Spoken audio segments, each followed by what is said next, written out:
Siapapun si salik ketika melakukan suluk atau kholwan, terus di situ mata hati kita dibukakan pintu alam mukasafah. Apakah, pertanyaannya, itu termasuk hidayah, petunjuk, ataukah ketika kita suluk terus diketahukan makhluk, itu termasuk kita itu masih di alam kasafah? Jadi dua pertanyaan ini saya jawab iya.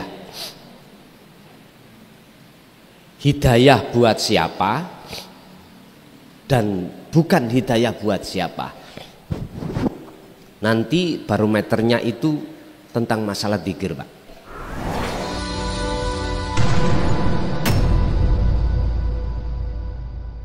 Pertama, apakah itu kasaf? Jelas. Karena itu suar. Suar itu berbentuk, bergambar. Contoh, jenengan melihat diri jenengan piyambak. Ruh ini naik, sampean tahu jasad sampean duduk. Atau sampean melihat suar orang lain, gambar makhluk lain, entah siapapun itu. Apakah surga? Apakah neraka? Apakah para rasul atau arwah-arwah leluhur kita? Jelas ini disebut alam mukasafah, atau hati kita telah dibukakan Allah tentang alam-alam selain Allah yang menghuni. Mohon maaf, termasuk Lauhil Mahfud, tempat berkumpulnya buku catatan seluruh umat manusia. Terus jenengan melihat buku jenengan takdir atau zaman. Loh, Gusti Allah kasih tahu itu di dalam alam kasaf, dan ini belum dikatakan alam makrifat, belum. Kita akan tahu, dikasih tahu oleh Allah perkara yang akan terjadi. Ini masih masuk di dalam alam kasaf, golongan ahli mukasafah. Atau gini, Pak, kita itu dituakan orang, ditokohkan orang karena kita dianggap orang yang berilmu, wis katakannya orang pintar gitu ya. Tamu datang membawa masalah, lah masalah itu belum jenengan ceritakan, Allah sudah kasih tahu. Apa masalah yang akan jenengan sampaikan? Dan jadinya masalah ini, apa yang akan terjadi, Allah sudah kasih tahu. Dan bagaimana caranya masalah ini ndang selesai, Allah kasih tahu. Akhirnya jenengan belum ngomong, kita sudah bicara. Persoalan ini agak ekstrim, gak apa-apa Pak ya. Diusir sama istrinya gara-gara bla bla bla bla. Jenengan ini pingin kembali ke rumah itu dengan harapan diterima anak dan istri. Langsung dia omong, kamu punya masalah gini. Sebabnya apa istrimu ngusir kamu? Karena diomong Pak, bla bla bla bla. Sesuai dengan kira-kira hati sampean itu menyangka siapa mereka. Mesti ngomong wali, lah ngono nggih. Bukan itu Pak cirinya. kekasih Allah itu. Ciri kekasih Allah itu lihat di dalam Al-Quran surat Yunus ayat 62-63. Ala inna awliya Allah la khaufun alaihim walahum yahzanun. Itulah mereka alladzina amanu wa kanu yattaqun. Itu kekasih Allah. Hati yang sudah tidak ada rasa khawatir atau gelisah atau takut karena tawakal sudah. Loh, ayat ini loh Pak, tidak ada unsur ngapunten nih kata. Dalam ayat ini keterangannya nggak ada kekasih Allah itu terus dibahas tentang unsur nasab, unsur dzurriyyah, nggak disampaikan di sini. Artinya walladzina amanu atau alladzina amanu itu siapapun, kalau betul-betul hatinya itu sudah tawakal, otomatis takwa, yaitu golongan orang yang menjadi kekasih Allah.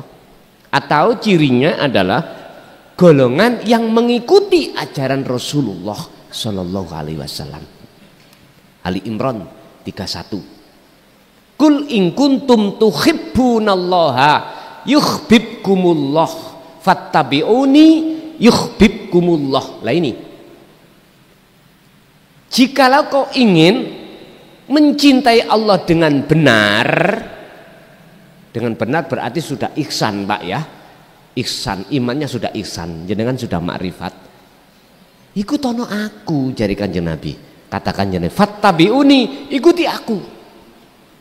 Jikalau kau betul-betul mengikuti aku, teladan ini kau, contoh ini kau lakukan, yuhibbukumullah, yuhbib maka akan menjadikan kekasih sapa Allah kum ing sira kabeh. Berarti cinta sampean diterima oleh Allah, akhirnya jenengan dijadikan sebagai kekasih. Lah jenengan mesti kaget, loh kok ro ya? Padahal orang pintar itu sudah dikasih tahu Allah. Oleh karena ini bahasnya makhluk, saya sebut sebagai alam mukasafah.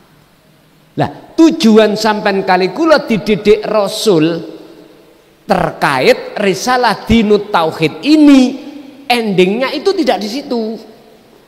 Tujuannya itu tidak di alam kasaf, tujuannya itu di alam makrifat, alam musyahadah. Jikalau jenengan dibukakan tentang alam kasaf, pesan saya hati-hati, itu bisa menjadi hidayah, justru malah bisa menjadi penghalang hati sampean. Barometernya jadi penghalang dan menjadi hidayah cuman satu. Sejauh mana ketika jenengan berzikir kholwat, bawakah zikir sirul asror ke fana'u dzikri? Itu pertanyaannya. Bawa atau tidak kita? Pertanyaan yang kedua adalah apakah itu hidayah di kasaf? Saya jawab iya,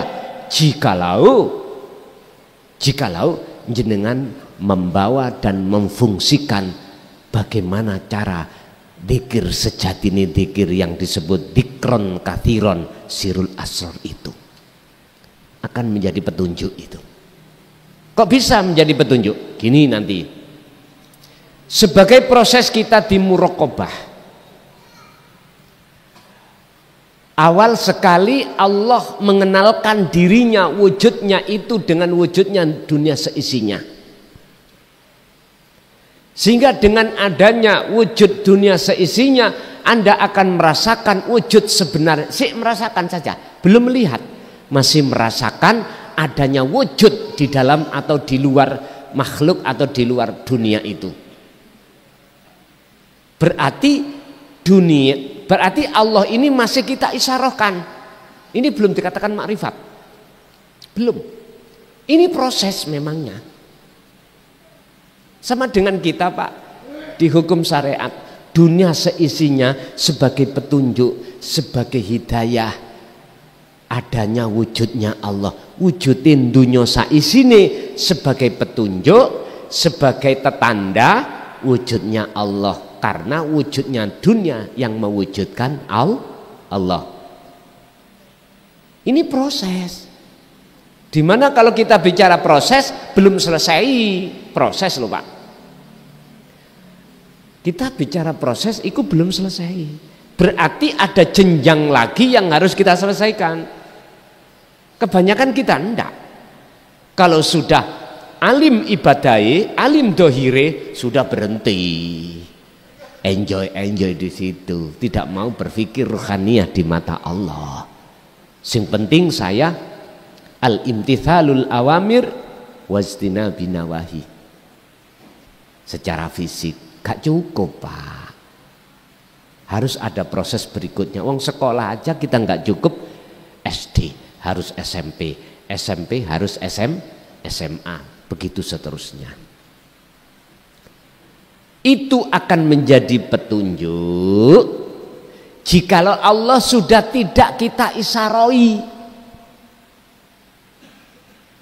Kalau ada petunjuk atau Gusti Allah bisa kita tunjui dengan sesuatu, kita isaroi dengan sesuatu, berarti sifatnya Allah itu gak kekal. Nah terus bagaimana lu? Yuk sampean ilangi isaroi kumang. Jangan selain Allah itu kita jadikan sebagai tanda, sebagai petunjuk adanya Allah. Jangan. Ini kalau kita betul-betul mau makrifat loh ya, ke alam musyahadah. Nah terus bagaimana caranya?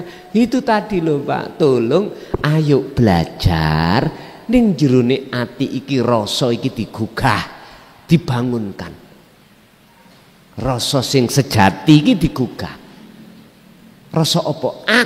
Akune Allah iki sampean gugah. Akune makhluk sampean buyarno. Niku mboten sesat ayo. Nyuwun sewu. Niku mboten kados ajarane Syekh Siti Jenar. Wis ta Pak, jenar-jenar titik gak apa-apa. Sing penting jenengan iku babalah wong mengatakan jenar-jenar titik. Lah. Sing penting sampeyan ngerti substansi daripada tauhid itu di mana? Makrifat. Makrifat itu tidak ada dua Pak, tunggal. Itu disebut esa. Kita makhluk nggak ada sudah, yang ada aku Allah. Lah niki kalau sampean itu diletakkan Allah di khos, dikatakan orang lain jenengan gendeng wis aliranmu gak tepak iki. Minggir Gusti Allah liwat. Lah wong saliyane Allah gak ono wisane. Ya bener toh. Tapi kalau bahasa khawasul khawas niku mboten. Nyun sewu nderek lintang, permios, permisi. Udah, tapi jero teng mriki bergelora akunya Allah. Baru ini disebut hidayah. Sekarang tadi penghalang. Oleh karena dalam diri kita belum menerima tentang ajaran tauhid, lebih-lebih fungsi daripada zikir tauhid la ilaha illa anta dan ana ini belum kita pahami, terus kita ngamalkan satu amalan apapun itu, apakah zikir siri atau jahri atau bacaan-bacaan yang lain, terus menjadikan kasaf itu Allah buka, justru akan jadi penghalang hati kita semakin jauh terhadap Allah. Berarti tidak menjadi hidayah. Lanjut.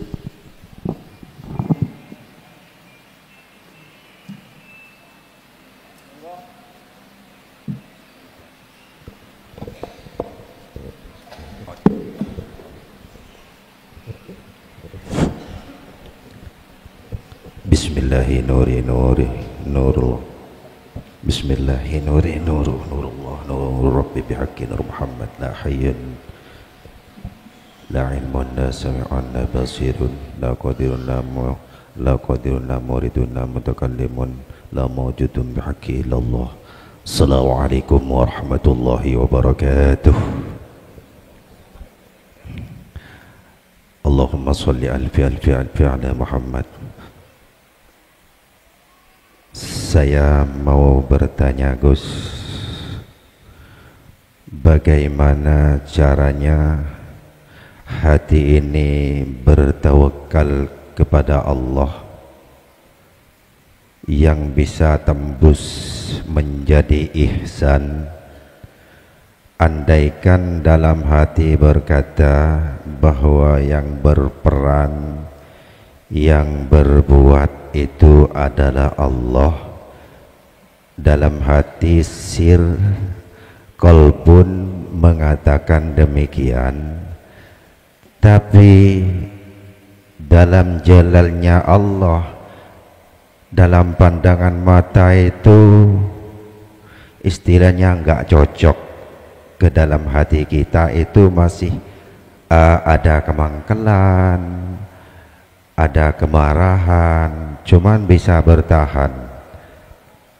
Tapi di sisi lain dalam hati itu sebetulnya tiada yang berbuat kecuali Allah. Saya tidak bisa berbuat apa-apa. Itu yang selalu dikatakan dalam hati. Cuman di sisi lain dalam hati itu masih ada kemangkelan, kemarahan. Itu apa namanya, dinamakan tawakal nomor 1 apa nomor 2? Itu satu. Terus misalnya seseorang itu waktu sebelum mendengarkan ajan ilmu tauhid, tiap malam selalu istiqomah untuk tahajud, sholat hajat, witir, tasbih, bahkan istighfar dan sholawat beribu-ribu, bahkan berpuluh-puluh ribu. Di waktu di saat seperti itu, orang itu hajatnya itu selalu terkabul seakan-akan.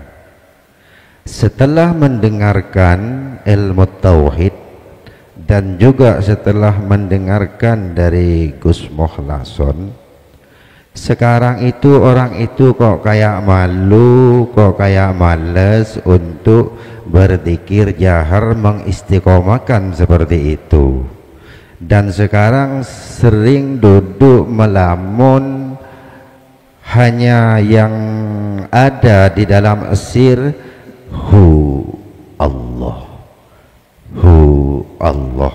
Itu kadang bingung. Sekarang orang itu seakan-akan kayak gendeng gitu loh, kayak bingung, mau minta malu, kepinginnya minta. Itu satu. Itu yang dinamakan yang tadi dikir ditinggalkan, sekarang tinggal kayak seperti itu lebih baik yang mana? Yang cuman tengok-tengok ngelamun, memikir terus seperti yang mengistiqomahkan yang pertama tadi. Maaf agak panjang. Yang ketiga yang dinamakan melihat karena Allah, mendengar karena Allah, seperti misalnya seseorang itu melihat seorang wanita cantik di dalam perjalanan yang namanya kehidupan, yang namanya orang cantik, siapapun orangnya itu pasti terlena, pasti senang, ingin. Itu yang ada di dalam hati manusia. Terus kalau misalnya saya melihat, anggaplah gitu, seorang wanita cantik, waduh Masya Allah cantiknya orang itu, lalu dalam hati berkata, oh iya, tiada yang bisa melihat dan yang dilihat kecuali Allah yang menyeliputi di dalam dan di luar orang itu dan di diri kita. Apa itu yang dinamakan melihat karena Allah? Cuman itu saja Gus, ndak bisa banyak-banyak, coba berduaan banyak Gus. Maaf sebelumnya, saya meminta maaf, dan semoga kita semua dengan adanya Gus Mukhlason diberi kekuatan iman ihsan semuanya. Amin. Wassalamualaikum warahmatullahi wabarakatuh. Waalaikumsalam warahmatullahi wabarakatuh. Dikatakan orang yang betul-betul mencapai makrifat secara zahir bukan berarti tidak pernah marah. Sebab termasuk ghadab, marah, itu sifat Allah. Cuman tinggal pertanyaannya, ketika marah-marah hatinya dikatakan mangkel itu, yang muncul rasa itu makhluk, aku makhluk, apa aku Allah, itu aja. Persoalan Allah ghadab iku wis mesti. Jadi kalau hati kita itu, Mbak, betul-betul lungguh ning tajalli, orang lain mengatakan iku lu marah-marah karena nggak cocok, gitu. Kita kan sebagai penonton memandang itu marahnya dia toh, dia manusia lah, ngoten toh. Tapi yang bersangkutan, kalau betul-betul dia itu dikatakan duduk di makrifat, ini tandanya loh ya. Yang marah itu Allah. Yang kedua, tanda kalau bukan manusianya mesti ada waktunya. Misalkan kita dimarahi orang tua karena kita menurut pandangan orang tua melanggar hukum atau aturan, gak cocok. Loh, tanda kalau betul-betul orang tua kita itu duduk di tajalli, misalkan gak berlarut-larut dalam kesedihan,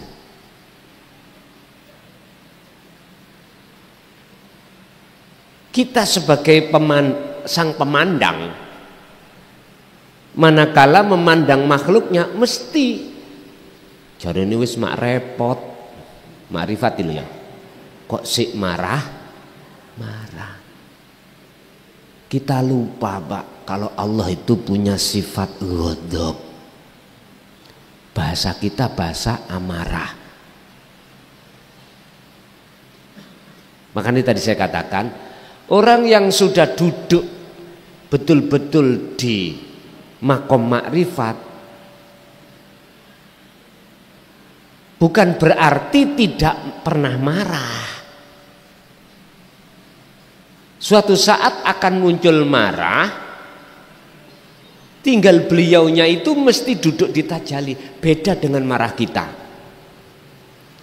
Kita duduk di takholli, sebab perkara yang gak cocok pada kita sebagai orang tua nang anak. Mau marah-marah, Pak, hati ini jelas terasa sakit.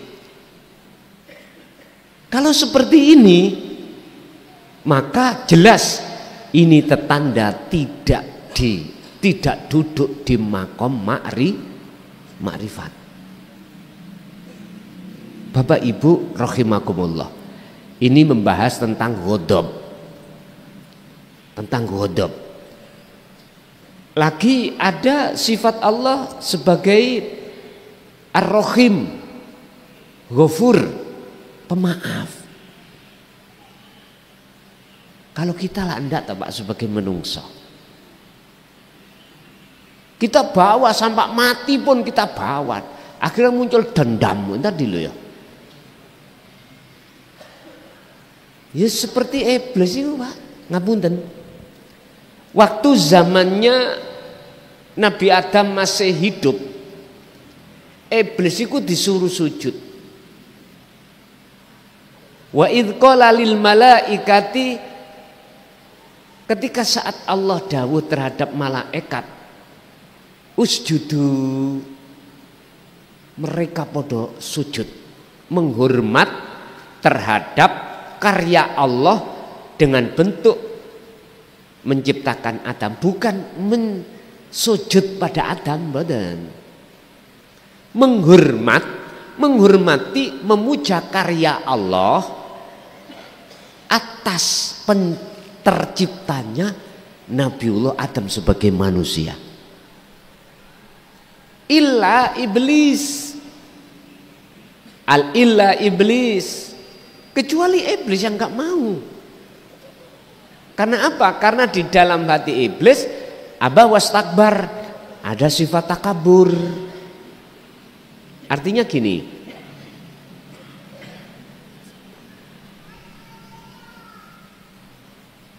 oleh karena di dalam hati iblis itu ada takabur, sifatnya sifat sombong, lebih baik daripada Adam, itu sebagai alasan dia itu tidak mau sujud. Kalau terhadap Allah tunduk, Pak.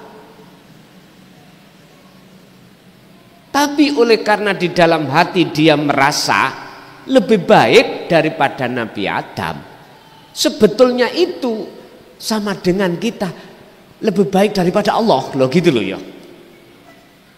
Tapi iblis gak kerasa, munculnya sombong. Makanya Allah takon, iblis, apa yang menjadikan hatimu terhalang, tidak mau menjalankan perintahku untuk sujud yang Adam? Jawabannya sederhana, ya Rob, Tuhanku, ana kholaqtani minnar wa kholaqtahu mintin. Gusti, saya akan jenengan jadikan dari api, sedangkan Adam dari tanah liat, lebih baik mana? Otomatis akal ngomong, Pak, ya luwe api toh ya. Arah situlah Pak akhirnya tidak mau. Udah akhirnya diusir toh, dendamnya lah teko. Terus dendam sampai kapanpun, sampai anak putune, sampai sampai aku tetap disesatkan, diseret keluar dari aturan Allah, iblis. Suatu saat, Pak, Nabi Musa itu diperintahkan Allah untuk kholwat uzlah ning gunung Turisina dalam rangka menerima wahyu kitab Taurat. Sebelum berangkat, iblis nemui Nabi Musa. Tolong ya, takokno Gusti Allah, tanyakan tobatku sih wis diterima, isok diterima. Allah jawab, bagaimana ketika saat beliau uzlah? Bisa, Pak. Padahal berapa generasi anak putu Adam iku sing disesatkan, itu pun Allah Maha pengampun bila mana dia minta ampun pada Allah. Tapi Allah akan mengampuni tatkala iblis mau sujud kepada Adam. Pada saat beliau Nabi Musa, kan Nabi Adam sudah tiada. Dikatakan sepulang menerima kitab Taurat, iblis mendatangi lagi kepada Musa. Musa, bagaimana jawaban Allah? Iya, diterima tobatmu, tapi ono syarate. Apa syarate? Awakmu kongkon sujud nang kuburane Nabi Adam. Langsung ngadeg, Pak, tambah gede takabure. Jangankan, mohon maaf loh ya, ning kuburan waktu urip, waktu hidup saya nggak mau, apalagi dia sudah meninggal. Gak katik-katik. Loh, dendame sakmono, Pak. Sampai hatta zurtumul makobir, sampai dia mati tetap dia menyesatkan karena dendam. Kalau Allah, kita sudah bisa menyimpulkan, selama kita mau tobat, oke. Kesalahan kita yang terbesar apa, Pak? syirik. Bentuknya kita beriman pada selain Allah. Ndang tobat wis. Hanya itu. Terimalah ilmu, amal, istiqomah, jalankan, karena itulah unsur untuk menghilangkan semua sifat-sifat takabur, riya dan lain sebagainya dalam hati kita. Hanya itu. Sebetulnya sederhana tau. Kalau bahasa iblis kinayahnya kongkon disuruh untuk ke makom Nabi Adam sujud tok. Lah ngoten ta? Iku lah bahasa kinayah. Fatalaqa Adamu mir rabbihi kalimatim fataba alaih. Khusus Nabi Adam kesalahan makan buah khuldi, dia mohon maaf, mohon ampun akan kesalahan iki, akhirnya beliau tobati bisa diterima. Carane Nabi Adam fatalaqa sopo Adamu mir rabbihi. Nabi Adam itu menerima apa?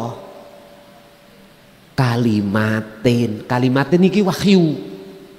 Kalau bahasa kita kalimat iki apa? Mana petunjuk sing menjadikan hati sampean bisa mengesahkan Allah. Karena kita masih menduakan Allah. Ternyata itulah dinut tauhid. Jawabannya di situ. Kalau ini sudah jenengan terima di dalam hati beriman, lanjut wa amilus sholihah, amal dengan istiqomah. Fataba mongko nrimo tobat. Sapa Allah alaihi ing ngatasé pira-pira kesalahane Nabi Adam. Kesalahan sampean kali kula pirang puluh tahun, Pak. Makanya tentang dosa-dosa liyane Allah bisa menyepuro, memaafkan. Tapi satu yang tidak Allah bisa ampuni yaitu syirik, kecuali hamba yang Allah kehendaki. Jadi Pak, lihat amarahnya itu hatinya bertajalli atau tidak. Mekaten. Selanjutnya, sebelum kami menerima didikan ilmu tauhid, kami itu setiap malam atau tiap hari punya amaliyah dzikir atau amaliyah yang lain yang sifatnya itu untuk mendorong kinabule hajat-hajat kami. Nggih. Di situ terkabulkan. Ini sebelum kita mengenal tauhid. Lah, di zona itu, di masa itu kita tidak ada hati ini ta'aluk kepada Allah, nggak ada, Pak. Ada hubungan langsung pada Allah, nggak ada. Justru inilah yang tadi ku maksud, kita itu dihijabi dengan sesuatu itu terhadap Allah. Cuman kita tidak terasa. Lalu kita bertauhid. Kalau sudah bertauhid jadi malu. Iki mau saya lanjutkan wirid-wirite atau enggak ya? Kalau saya lanjutkan saya malu sama Allah, wong semuanya itu sudah dijamin. Kalau enggak saya lanjutkan, iku bagaimana ya? Wong saya ya butuh. Lah gitu Pak ya. Udah. Sampean gak usah bingung. Sebab Gusti Allah gak tahu bingung. Pakai aja sistem khawasul khawasin tadi. Satu sisi jenengan butuh secara jasmani, satu sisi secara rohani. Bila mana aku lakukan aku malu, karena semua itu sudah ditetapkan oleh Allah. Ya sudah, jenengan pakai sistem khawasul khawas atau wasilun. Inilah yang ku maksud ud'uni, panjenengan iku betul-betul bertemu Allah. Berdoalah kau, tetap itu jalankan, wirid-wirid jalankan, tapi posisi hati bertajalilah.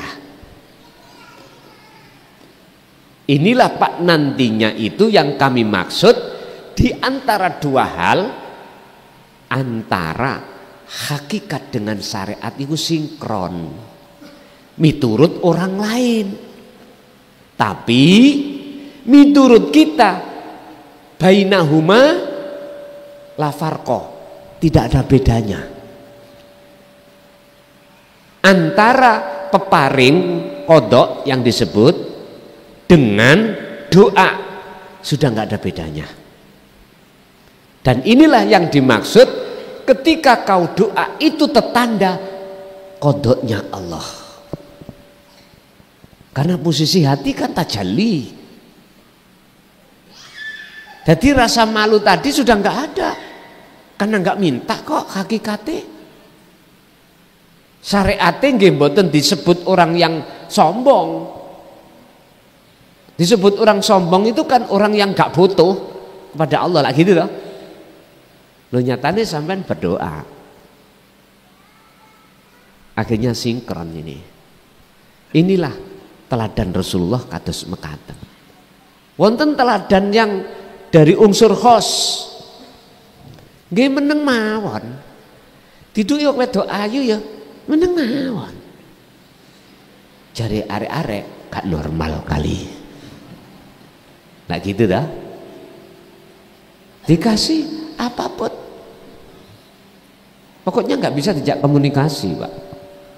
Orang lain mengatakan kita seperti orang bingung, itu disebut majnun. Gendeng ya. Bon, tergantung kita didudukkan Allah di mana. Selanjutnya, maksud daripada makrifat adalah yang melihat dan yang dilihat itu sudah nggak ada bedanya, karena pelakunya ahad. Sebelum sampai di sini la ibsor, yang melihat makhluk tadi sudah fana. Wa mubsor, yang dilihat yang disebut Allah nggak ada. Wa basor, mata untuk memandang, melihat sudah nggak ada. Terus disebut apa? Dalam makalah ini ada makalah yang lain tentang makrifat ini, itu tidak menjelaskan. Disebut apa tidak menjelaskan, pokoknya diem. Oke, kalau ini sebatas ilmu, masih di tahapan ilmu, nggak apa-apa saya katakan. Saya katakan ya,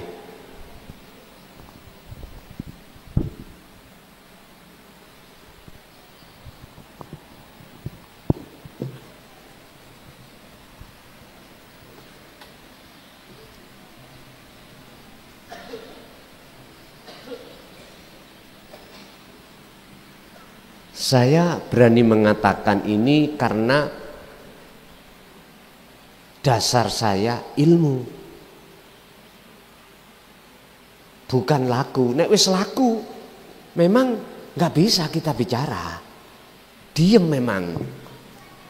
Oleh karena ilmu, sing ilmu itu tujuannya untuk menghadirkan nur tauhid, memahamkan hati sampean supaya tidak bingung. Oke, tak tulis. Bahasa syariat Allah, turun Nur Muhammad, turun lagi nama Ruh, turun lagi nama Insanul Kamil. Oke, ini proses inna lillahi. Terus proses wa inna ilaihi rojiun, rojiun ini bisa kembali ke sini.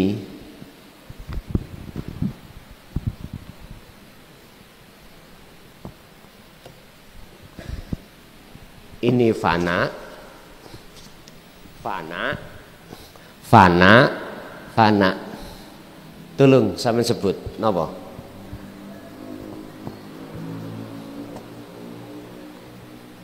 Yaitu sehingga saya sering ini loh Pak, ya sering saya itu ini loh Pak Bu, ya sudah, ilmu sebatas ini cuman untuk menyatakan ini akhirnya jadi diem jenengan. Wis mboten komentar melih. Berarti jenengan iki ati iki dikasih bentuk apa ae sangka Allah. Jawabane sendika dawuh. Orang Jawa mengatakan nrimo ing pandum. Wis gak iso apa-apa wis. Cuman ngaliran. Ya di sinilah. Lah, orang yang seperti ini jikalau melihat wanita cantik, an-nisa al-jamalah, bagaimana? Pertanyaannya lebih baik yang mana, diam atau gimana? Ya lihat sama niki ada di posisi mana. Kalau khawasul khawas Pak, akal normal, mungkin anak itu boleh iki. Tapi hati bukan jamale makhluk, tapi jamalnya Allah. Tapi nggak bisa dipengaruhi ning hati iki. Yang bisa dipengaruhi akal sampean kali kula. Akhirnya akal mikir, iya nyonya kok tak rundingi carane kok cek atine nyonya purun. Wah iki aku carane. Akal iku ngoten Pak, ngapunten nggih ingkang kathah estu. Iki aku wis kadung seneng. Wis nyonya diwarah, nya iki kuasane Allah. Ngoten durung-durung wis kuasane Allah. Iki perintah Allahnya. Belum dijeblosno wis ngomong ngoten. Didhawasari apa yang jeneng wong politik Pak ya. Heeh. Wis sampean nek kepingin surga nganut aku, nganut to ya. Ngoten niku nyonya kan ya bingung to ya. Iki durung dijeblosno wis ngomong. Iya Mak, anu Pak ngoten. Ono apa sih Pak? Iki mang ya, aku jalan-jalan kenalan ambek dengan seorang wanita yang menurut aku mencorong Mah. Akal kita sering ngomong, akal lo bukan hati lo ya, akal. Sakno Mah ditinggal mati ayai, ono yatime Mah. Ayo diramut irus-irus derek Kanjeng Nabi. Loh, Kanjeng Nabi kan yatim piatu, sing sapa wonge gelem ngramut yatim piatu wis padha ambek ngurmat apa sing dadi nasibe Rasul. Tapi situ engkas mah Kanjeng Nabi kan simah ping 4 mah. Garwane kan wakilah ana sing 4. Iki sunah Rasul ya apa mah? Sing akeh. Wong wedok lho niki sing akeh. Langsung ngadeg nang pawon beto uleg-uleg. Wis nek kaya ngeten aja diterusno, pun. Ngapunten ya, ngapunten. Kalau kita bicara tentang Quran, masalah seorang laki-laki boleh. Kan ada 2 ayat yang menyampaikan, tapi kita paham apa enggak 2 ayat itu? Fankihu ma tabalakum minan nisa'i mathna. 2. wa thulatha 3, wa ruba. Tapi pun dipedhot ayat iki. Ana teruse. Fa in khiftum alla ta'dilu fawahidah.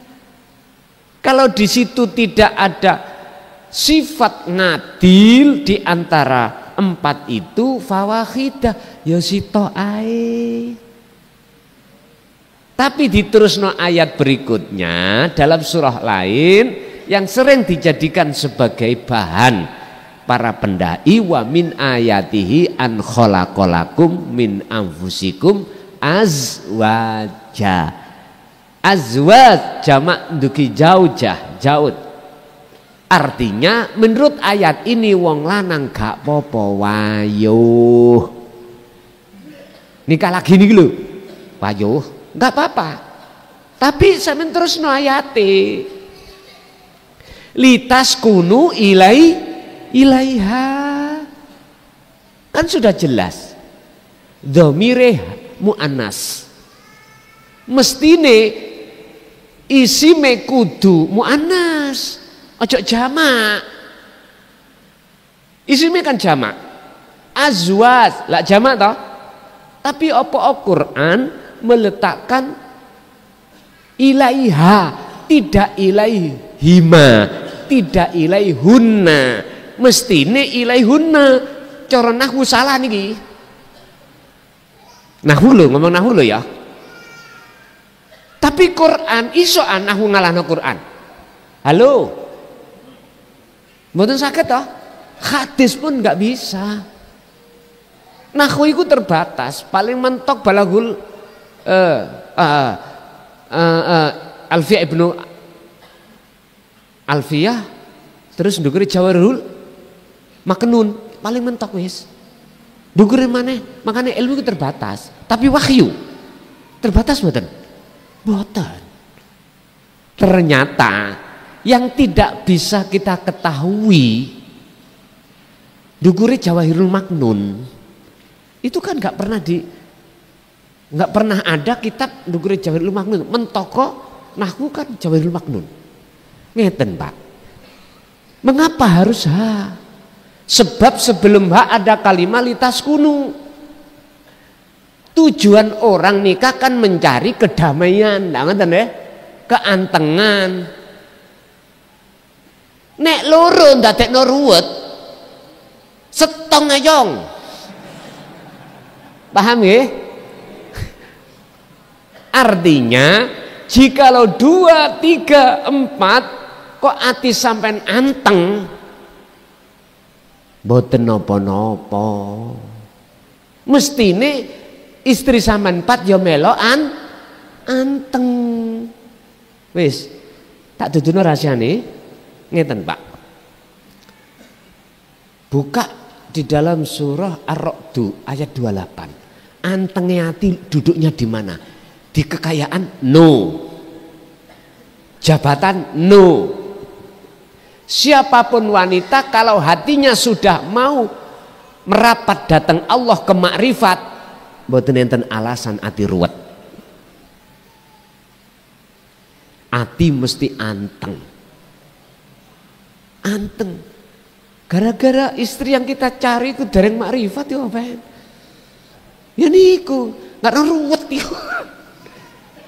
Akhirnya muncul cemburu, muncul sifat hasud, apalagi rumahnya tidak satu rumah. Sana dibikin istana, yang sana pikiran gini Pak, mungkin ya Mbak Uwe iki masih gede-gede. Terus sama semua berprasangka yang tidak baik. Itu kalau tidak makrifat pada Allah. Kalau hatinya makrifat Allah, apapun yang dihadapkan mesti ning ati longgar. Mesti ning ati longgar.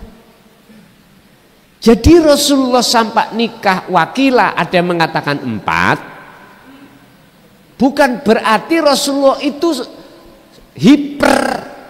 Wonten sing ngelokno hiper lho niki. Ngoten nggih? Kula kurang setuju. Beliau itu Allah tetapkan istri 1 sampai di atas 1. Itu maksud Allah. Pertama nih, untuk menghadirkan satu kendaraan, yang kendaraan itu beliau jadikan sebagai tumpaan untuk bertemu Allah. Berarti semakin banyak kendaraan semakin baik. Situ misalnya bensinnya telas, situ mbak, Pak, harus dipakai. Iku ngomong kendaraan loh Pak ya, ngomong kendaraan saya. Sehingga pertama kali mengapa harus Sayyidah Khadijah, dan beliau posisinya masih dalam keadaan bujangan, sementara beliau Sayyidah Khadijah beliau sudah rondo. Nah, sudah rondo umur 40 pisan, tapi beliau posisinya menjadi ghaniyah, orang berada. Maksud Allah menyelamatkan jiwanya Siti Khadijah supaya harta benda itu tidak menjadikan hijab, dijodohkan kepada Rasulullah. Ngoten lho maksudnya. Berarti jenengan Bu sing sugih umpama dinikah seorang laki-laki sing gak duwe, mohon maaf, kok diseret ati sampai nangone kemakrifatan, iku bentuk Allah menyelamatkan kita dari pengaruhe gebiarin dunya kesugihan itu. Paham nggih? Kula mboten ngengken sampean radio maneh, ndak Bu, itu asu mboten. Cuman tadi barometere kalau dua ndadekno ruwet mending sitok. Setuju Bu nggih? Oh, kompak. Lho nggih. Tujuannya kan litas kunu, supaya jenengan iki mendapatkan keantengan yo ilaiha muannas, jadi sitok ae. Tapi bukan berarti maksudnya sitok iku mesti tenang. Bukan berarti ngoten. Nggih nyuwun sewu kadang sitok ruwet kok yoan. Karena memang pelakunya belum makrifat. Siapapun kita lah, gak usah nyalahkan orang lain. Siapapun kita kalau hati belum tawakal betul-betul yang disebut sebagai makrifat, wis ta Pak, ketemu sing gak enak. Hati mesti takholi Pak. Sing muncul marah-marah. Estu wis ruwet isine ati sampean kali kula, wis tah turu ngliwet. Isoke turu nek gak ngono ngliwet, turu ya ruwet niku dah.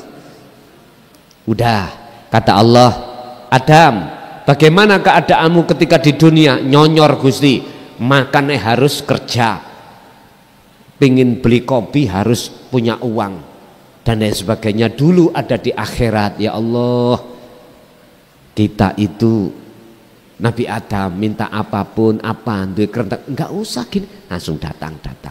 Waktu kita kecil Pak, anak pada kita sebagai orang tua minta apa, anak enggak pernah kerja. Lah sekarang kalau begitu Adam kepingin kembali ke asalmu, negeri asal akhirat, oke, ini terimalah kalimat ini. Sama dengan kita Pak, kalau jenengan pengen estu di dunia ini, jiwa bisa masuk alam akhirat, ikuti teladan Rasulullah di mangkana yarjullaha wal yaumal akhirah. Kuncinya wa dzakarallaha katsir, kuncinya ada di zikir. Jadi di situ tadi kita melihat orang cantik yang lebih baik mana? Itu tadi sampai nderek wasilun, tetep coro akal sampai iku yo ada rasa seneng, hati sampai jatuhnya senengi karena cantiknya Gusti Allah. Maka